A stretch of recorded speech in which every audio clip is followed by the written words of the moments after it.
Okay. So it's nice to meet everyone and thank you for coming. So I'll just tell a little bit about myself and how I got to where I am and why am I doing this. So I graduated in 2011 in Indonesia. I came back, 2010. 2011, I started my housemanship. I've always wanted to be a doctor, like ever since I can remember, like, because my mom's a nurse. I grew up in the hospital, like, I'm always there, like, in the hospital. So I see, like, oh wow, these doctors, like, they're so revered. So I grew up wanting to be a doctor. It doesn't help with ER and Grey's Anatomy and Dr. House, they're like inspiring you to become doctors. So I got into I graduated from Indonesia. I really loved it because there's so many procedures to be done. Then I started my housemanship. I was in Seremban GH. They were good and bad, but the thing is, as a female in the hospital, going through housemanship actually is like a lot easier than the guys, I would say. Like you always get that sympathy. So I managed to breeze through. It was okay. I did my district posting in Simpang Pertang. Is a clinic kesehatan in the middle of nowhere. The whole town is like one shop lot big. And actually that was like the most stress-free and most carefree part of my entire career, because your PKD is like so far away, nobody really monitors you, so you're kind of like the boss. But then I felt like something was missing, like I'm not fulfilling my potential somewhat. Like, yeah, it's nice, seeing patients, like helping them. But I just felt like I wasn't really doing much. Like there's not much that I'm really doing. So I went on a long backpacking trip in Annapurna, and then I realized, okay, maybe I should be an anesthetist, because I really enjoyed it. I really enjoyed the department when I was in med school.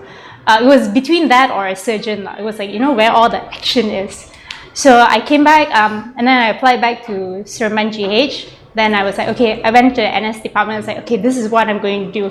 And then when I started, then I realized I wasn't very happy. I was always very angry. I was very agitated. I fought with everyone. Every day you go to work, you're fighting with doctors from every department. You're fighting with your colleagues. Like, there was just no peace. It was like just so much anger and toxicity, right? Then I moved to Sungai Buloh. I was actually there for attachment because I was supposed to come back to Shah Alam. That was in Sungai Buloh. I was attached there. When I was there, I was in the ICU department, and then ICU and anesthesia. So when I was in ICU, I met this intensivist. She was really one of the most inspiring doctors I've ever worked with. It's a 40-bedded ICU, but patients survive, compared to Seremban, right? Seremban's like, the patients just die like flies. I don't know, they're either there forever or they die like flies. And then when I went to Sungai Buloh and I saw like, wow, things are so, like, it's so different because it was run very differently. Then I thought to myself, like, okay, this is what I'm going to do. I'm going to be an intensivist, because I love all the procedures and I love bragging about it. Like, hey, I'm so good at doing all these invasive procedures. I can do it one eye open, half asleep, and I get it in 5 minutes. So that was what I was striving on. But then, because I was there for a very short period, so I didn't really, for me, it was just learning. I didn't really experience the whole burnout there. But then when I got to Shah Alam, that's when all this came back again. Like, there was no purpose. I'm coming to work and then I see patients dying like flies again. Like, there was just no meaning. And then, so I'm really active. I do all sorts of sports. So I think one of the sports gave me a slip disc. So one of the days I was at work and then I had this like pain that's like, it wasn't even a shooting pain. I had a PID, but it was not a shooting pain. It's not like the classic shooting pain from the textbook. It was just like very cramping pain. Like, I think the pain score is like 8 or 9. It's so scary that I didn't know what exactly was going on. Then I realized that I couldn't walk. Like, I was just dragging my leg. I couldn't move. The muscles were just not contracting. And then that was like very scary for me. And then, so I went and I saw an orthopedic surgeon because I was like, what the hell is going on, right? And then we did an MRI and then it showed that was a prolapse disc and it was compressing the nerve. So he suggested for admission and all that. The thing is, when I told my boss, like, hey, I cannot come to work, and they just told me that nobody wants to take your call, you have to do your call. So I was like, what? And then I was like, no, I'm going to get admitted. So anyway, long story short, like I went through the whole process of recovery, which was very long. And in that time, I needed like time off, like not even time off, just like a, how to say, like a light duty. I just needed a light duty, but they refused to give me that. They say I have to work as per usual, although there was not much of a workload. So that was when I was like, I was so upset because I felt I gave my life to medicine and then I had nothing back from it, right? So there was a lot of fighting, like it was just a very toxic environment, and I decided it was a very desperate jump. I left and I went to IMR. So while I was in IMR, things were very different. It's not clinical. So I couldn't relate, and like I couldn't understand and I couldn't relate, and I felt like I had no purpose coming to work. Every day there was like no purpose. I come to work, I don't know what I'm doing, like, you know, where do I stand in this world, right? So in my struggle to find myself, I had an impending thyroid storm. So I had to go to the ED, I had to be admitted, and that's when like it really dawned on me, like I had to sit and think, what am I doing?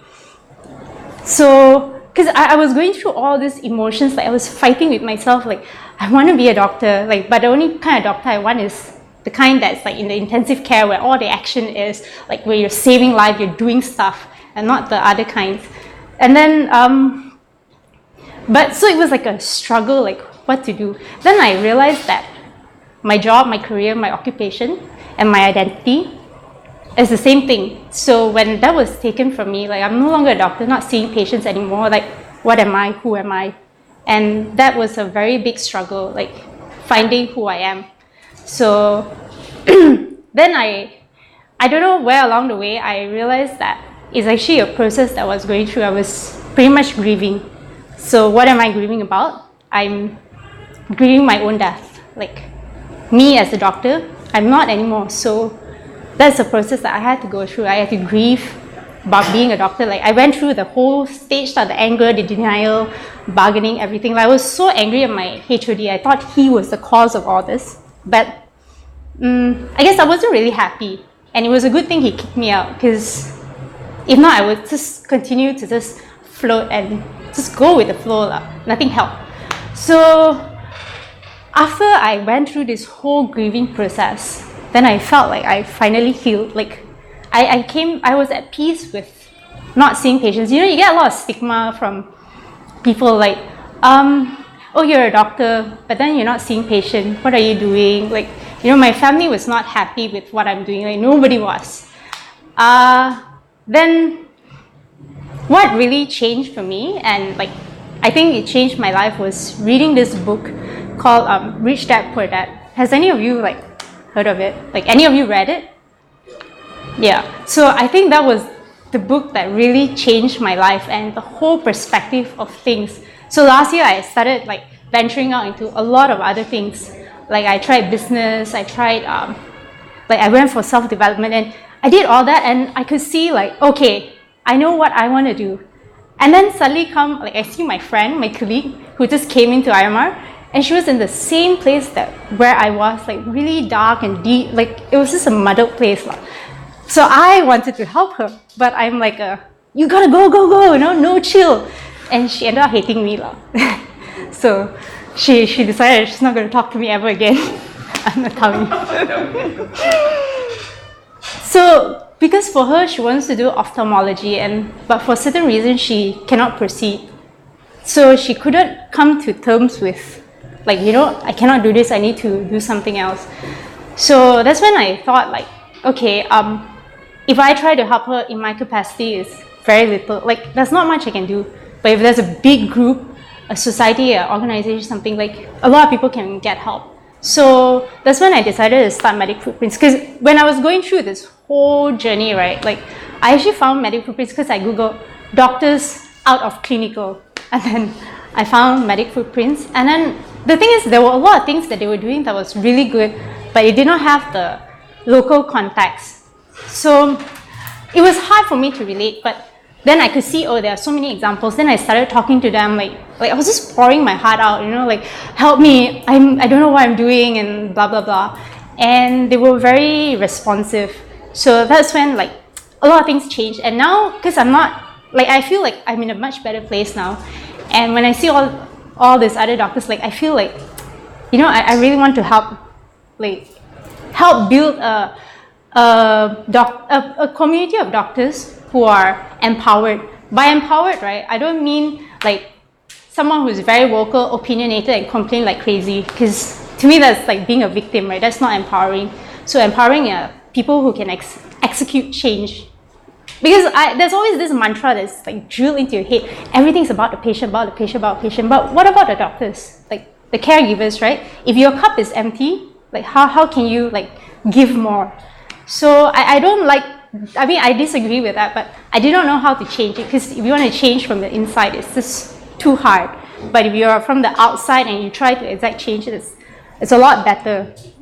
Yeah, so that's my plan for Medic Footprints, to build a community of empowered doctors. So I hope like my story like gives a bit of inspiration, or just know that even you're lost and all that, like just go through the process. It is really hard, but just go through the process, just trust the process. Like for me, I felt like I needed to grieve before I can heal and move on. So I don't know, I hope that helps for you. Okay, later I'll still be here. If you all have any questions, you want to talk to me about building this Medic Footprints here.